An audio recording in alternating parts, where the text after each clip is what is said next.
All right, reading The Pyongyang Lady from London, memoir of the wife of a former North Korean diplomat who became a South Korean congressman by Hai Seon Oh, translated by Jung Ki Hong, Sung Ju Park, and Jenna Park.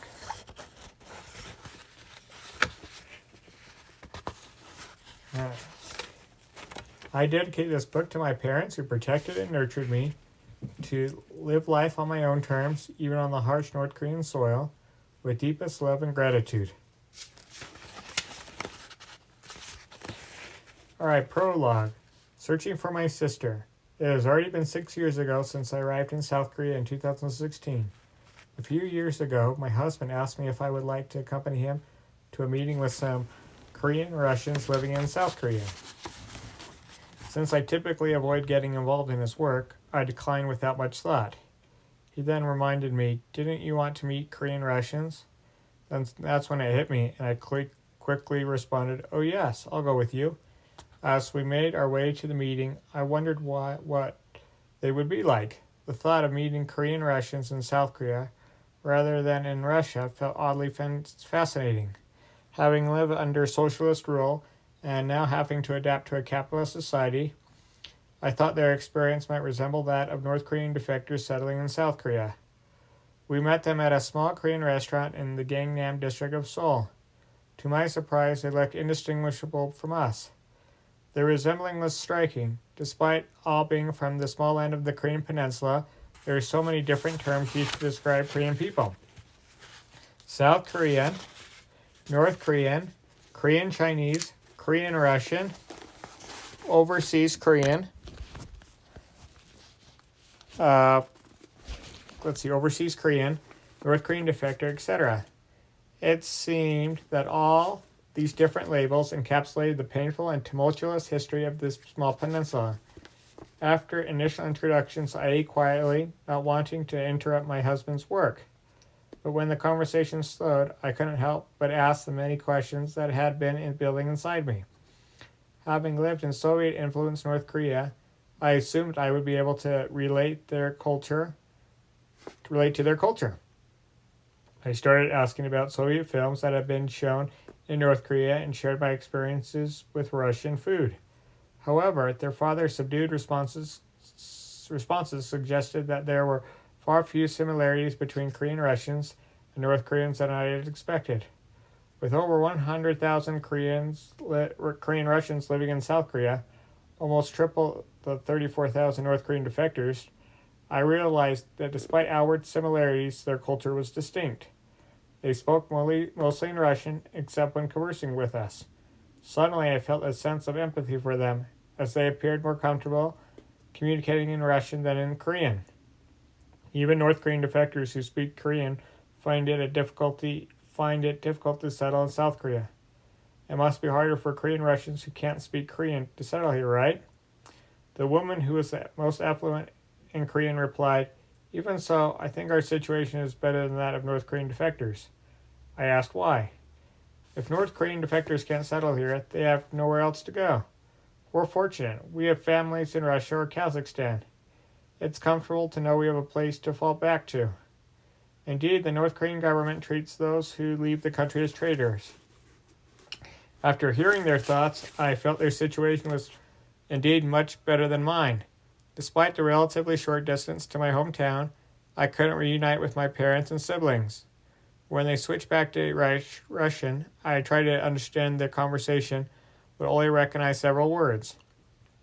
Though I studied Russian at the Pyongyang University of Foreign Studies, I was unable to hold even a basic conversation without an interpreter. I regret not studying harder. Lost in thoughts while quietly eating, my husband looked at me, and she said, "Honey, feel free to ask your questions. I've already given them some background information about your circumstances." We finally reached the purpose behind my decision to accompany my husband. I took a deep breath. "I have a sister who returned to Russia from North Korea when she was young. Could you help me find her? Is she your sister by birth, and are there other circumstances we should know about? Do you have any photos of her?" I was relieved as they seemed interested. "No," I replied. I remember once seeing a photo of her when I was young. In fact, I whispered, my sister's existence was almost a secret in my family. As I spoke, I wondered why I was whispering. Perhaps it was because I was sharing our family secret with strangers. When I was young, I remember seeing a black and white photo of a young girl who resembled my older sister in our family album. I once asked my mother if I had another older sister. For reasons I didn't understand, she avoided answering. Soon after, the photo disappeared from the album. I'm not sure whether it was the intuition that I was related to her or my mother avoiding the topic, but I never could forget the girl in the photo. As my sister and I got older, we continued asking about the girl. She was probably about 4 or 5 years old with neatly cut bangs covering her forehead, and she held an apple in her hand. Do you know what happened to the name of your sister? Yes, her name is Oh-Mi-Uk. All I knew was her name. Fortunately, I saw the name Oh-Mi-Uk written on the back of the photo I saw as a child. Her name more closely resembled my sister's, Oh-Mi-Seon, than mine. Oh, hi, Seon. I guess there must have been a reason my father gave them similar names. When did you get separated? I don't know exactly, but I would guess it was between 1958 and 1960. Do you have any other information to help us locate her? Well, we come from a revolutionary resistance family quite well known in North Korea. You can look up Oh Baek-ryung, the anti-Japanese resistance fighter. That would be a good reference. My half-sister would know about the family of Oh Baek-ryung's family, or Oh Baek-ryung's wife, now living in Kazakhstan. I was determined to find my half-sister, but I feared I didn't have sufficient information for them. I promised to meet them again after an article for the Korean Russian newspaper was ready, but my steps back home were heavy. Finding my half-sister, who had been separated from us in North Korea 6 decades ago, felt like looking for a needle in a haystack. I wanted to find the half-sister my father had longed for his entire life and resolve his deep sorrow. I wanted to apologize on behalf of my father and convey his feelings to my half-sister.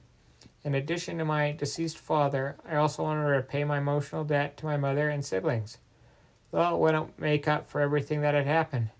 Perhaps it was my mission as the first of my family members who had come to the free world. All right, now we're going over part 1, Lucky Child.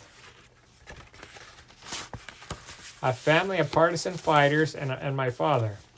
North Korean society places great emphasis on social background. This background is predetermined like fate from birth. Within good background class are the core members of North Korean society, revolutionaries, families of revolutionary martyrs, heroes, those who have met Korean family, merit recipients, honorable wounded veterans, families of fallen soldiers, and families of those killed in action. The complicated background category includes the wavering class, such as draft dodgers, war returnees, religious individuals, defectors from South Korea, those with relatives in other countries, and families of those who defected to South Korea. Pro-Japanese collaborators, landlords, capitalists, spies, political prisoners, and traitors are classified as enemies of the revolution and subject to punishment. While wealth, education, and passion determine success in free and democratic societies, having a good background is key to success in North Korea. At every turning point in life, those with good backgrounds receive preferential treatment and bonus points in society and group activities, while others face restrictions in their socio-political development or daily lives.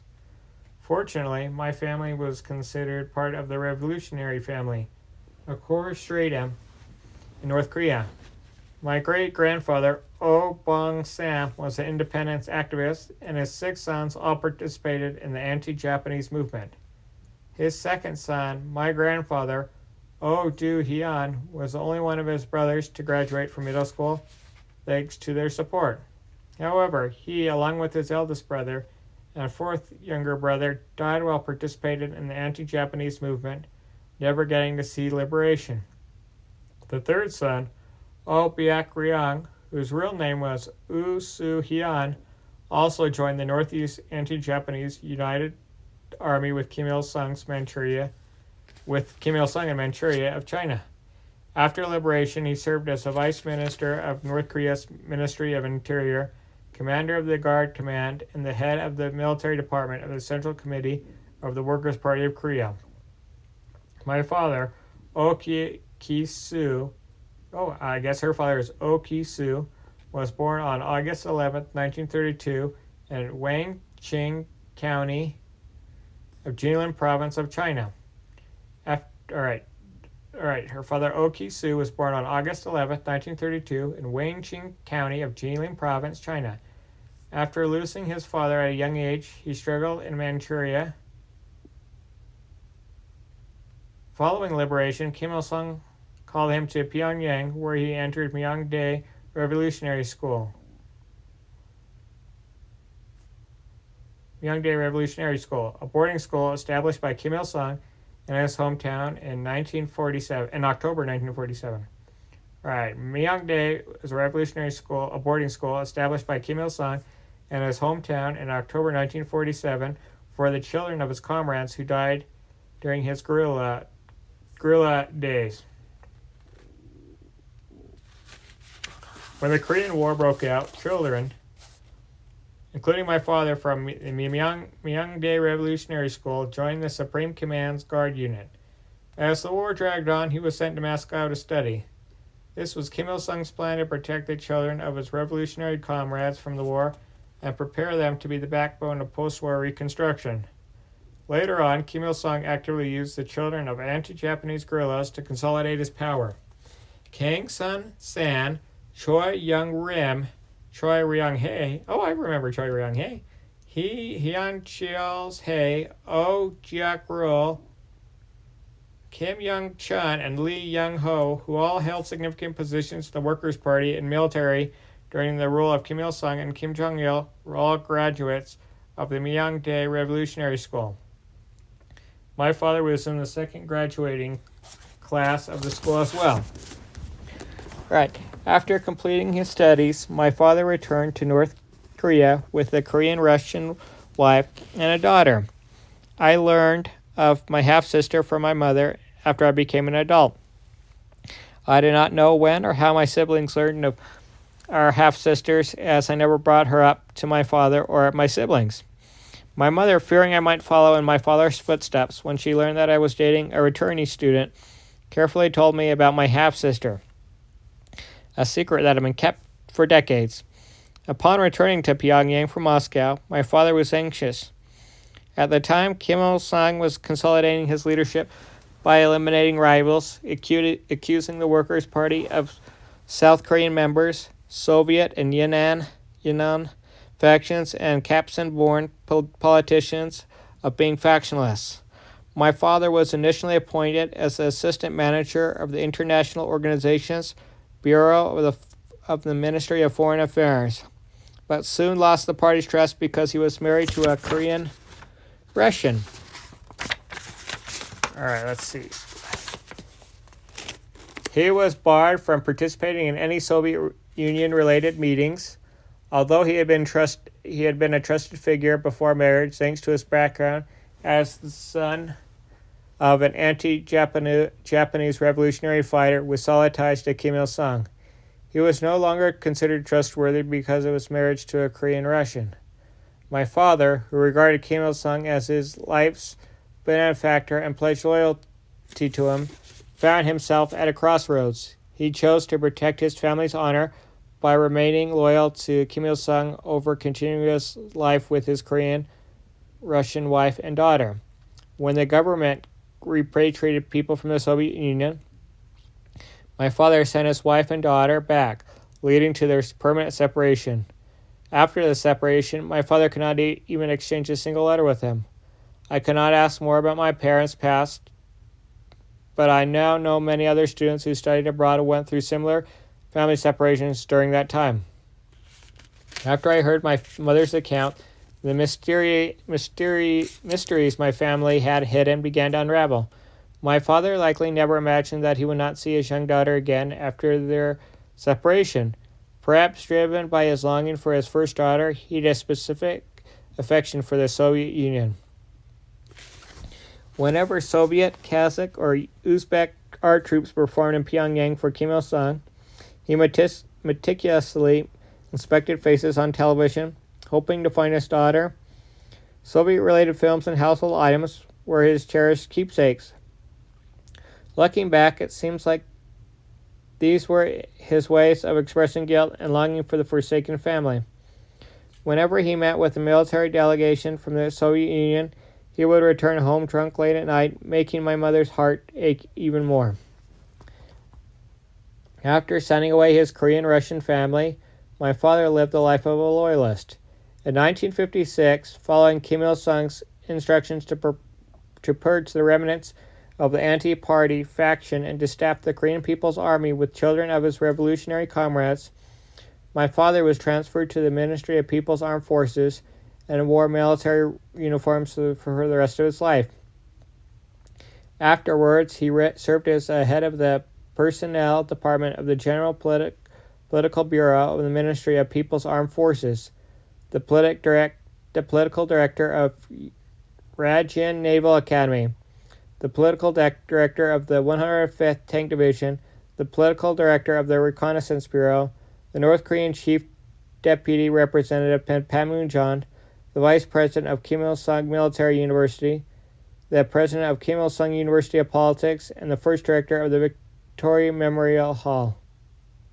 Hey, this was her dad? All right. Afterwards, he said, oh, wow. Wow, he was the Vice President of Kim Il-sung University and the President of the Kim Il-sung University of Politics. That's pretty big. My father lived a soldier's life, but he was a person full of affection. When I was 14 years old, I participated in my first harvest assistance program. After I had worked alongside a soldier for hours transplanting rice seedlings from a greenhouse tray to a field, we became somewhat acquainted, and I mentioned my father's name, wondering if I knew him. Wondering if he knew him. Oh, okay. The soldier replied, oh, what, that landlord bureaucrat? All right. Going over some notes, I guess Kim Il-sung purged the Workers' Party of South Korea leader Park Hyun-young and his right-hand man Lee Sung-yap as U.S. spies at the Third Congress of the Workers' Party in April 1956. And China's Yunnan leader Choi Chang-ik and Soviet Communist leader Park Chang-ok were purged as anti-party anti-revolutionary sects. All right. Kim Il-sung purged the Workers' Party of South Korean leader Park Hyun-young and his right-hand man Lee Sung-yap as U.S. spies at the Third Congress of the Workers' Party in April 1956, and China's Yunnan leader Choi Chang-ik and Soviet Community leader Park Chang-ok were purged as anti-party, anti-revolutionary sects. All right, North Korea's. All right, let's see. All right, when North Korean students turn 14, they have to go on to labor support to rural areas for a month every spring and fall to help with farming.